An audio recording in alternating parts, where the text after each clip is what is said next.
नमस्कार दोस्तों, आज आप लोग सुनेंगे भाई दूज की कहानी।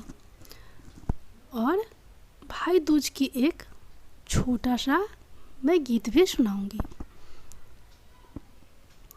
एक बहन के 7 भाई थे।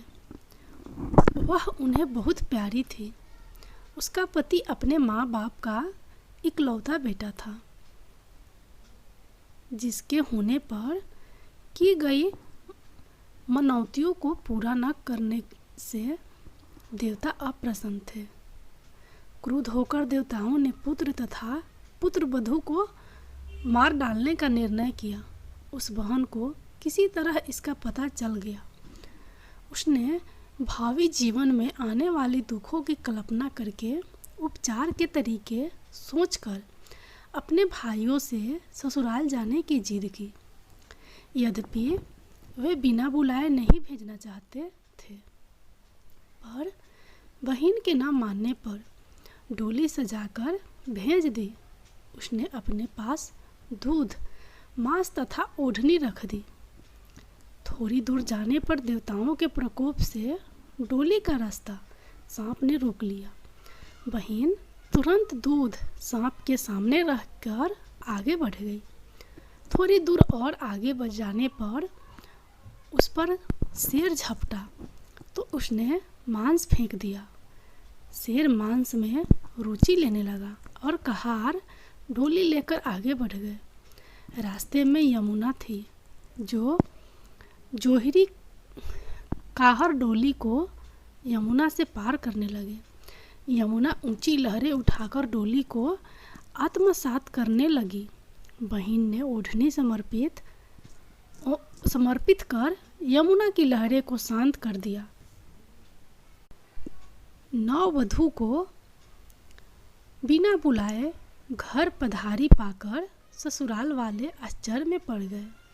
बहन ने आदेश दिया कि उसके गृह प्रवेश के लिए घर के पिछवाड़े फूलों का दरवाज़ा बनवाया जाए। दरवाज़ा बना। जो ही वह पार करने लगी, द्वार उस पर गिर पड़ा। फूलों का द्वार होने के कारण चोट न आ पाई। घर में प्रवेश करके उसने सबसे पहले स्वयं खाना खाने का हठ किया। खाना खाने लगी तो खाने में सुच्चा कांटा मिला, जिसको उसने डिबिया में सहेज लिया। शाम को घूमने का समय आया तो सबसे पहले उसने ही जूता पहना। जूते में काला बिच्छू था।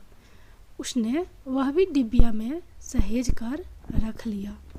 रात हुई तो उसने फिर जिद की, पहले मैं ही सोऊंगी।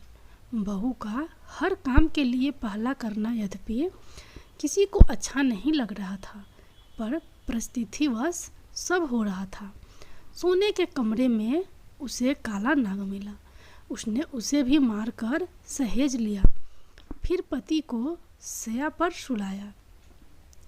इतना सब करने के पश्चात उसने अपनी सास को डिबिया खोलकर सुच्चा काटा बिच्छू तथा सांप दिखाकर कहा, मैंने तुम्हें पुत्रवती किया है, अर्थात स्वयं कष्ट सहकर तुम्हारे पुत्र के जीवन की रक्षा करके अपने सुहाग को नया जीवन दिया है।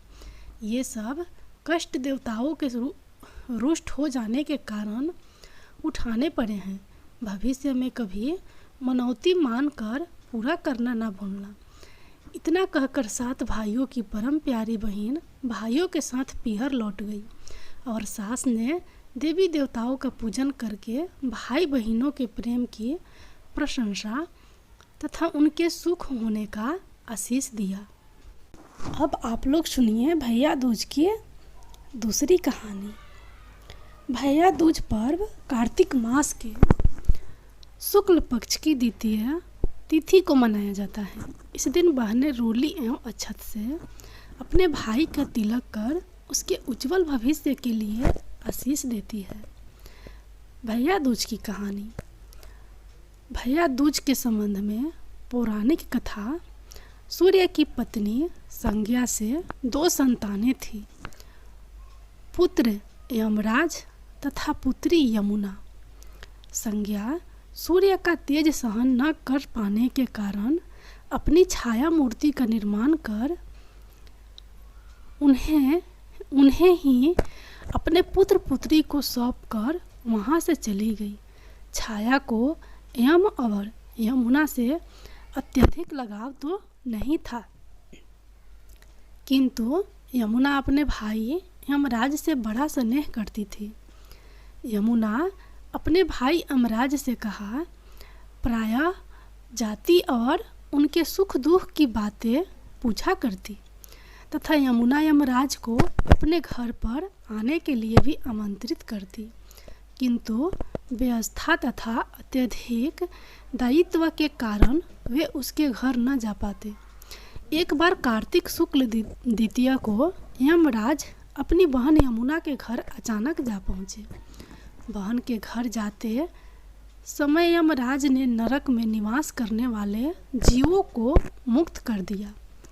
बहन यमुना ने अपने सहोदर भाई का बड़ा आदर सत्कार किया। विविध व्यंजन बनाकर उन्हें भोजन कराया तथा भाल पर तिलक लगाया। जब वे वहाँ से चलने लगे तब उन्होंने यमुना से कोई भी मनवांछित वर मांगने का अनुरोध किया।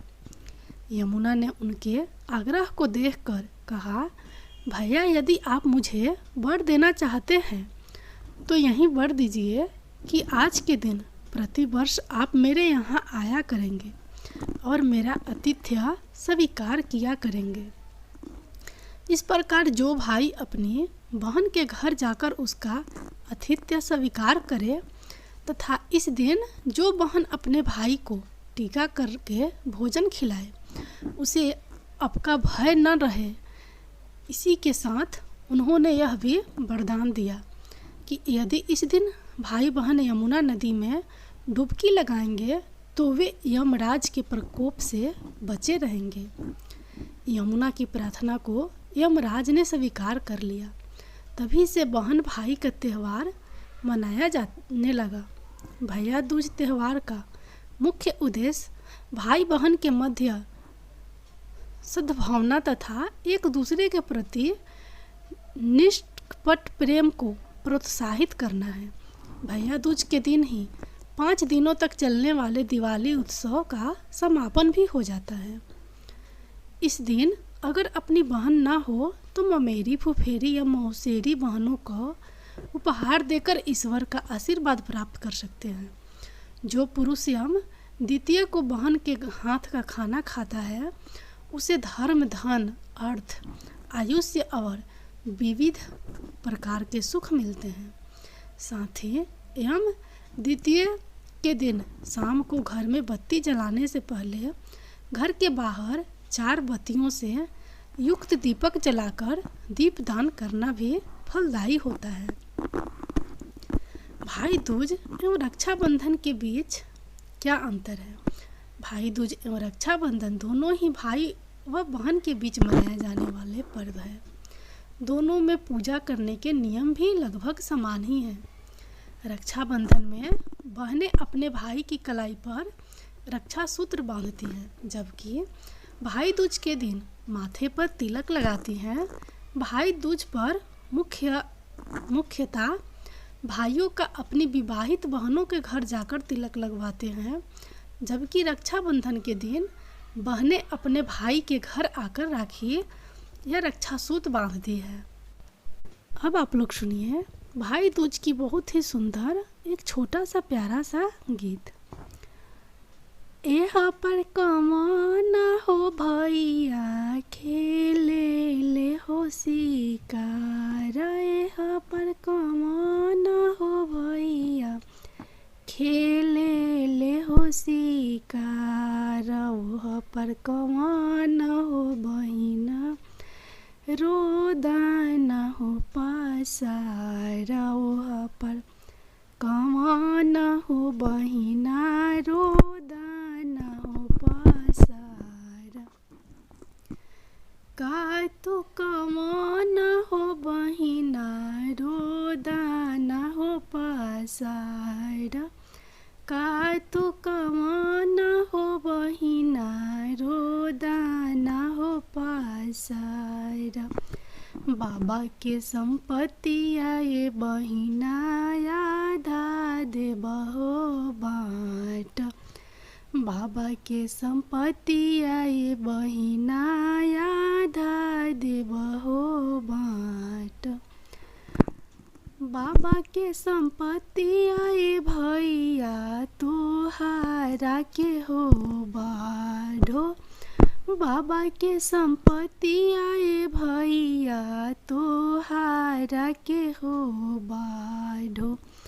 हम दूर देसी बहिनिया मोटरिए कैला हो आस।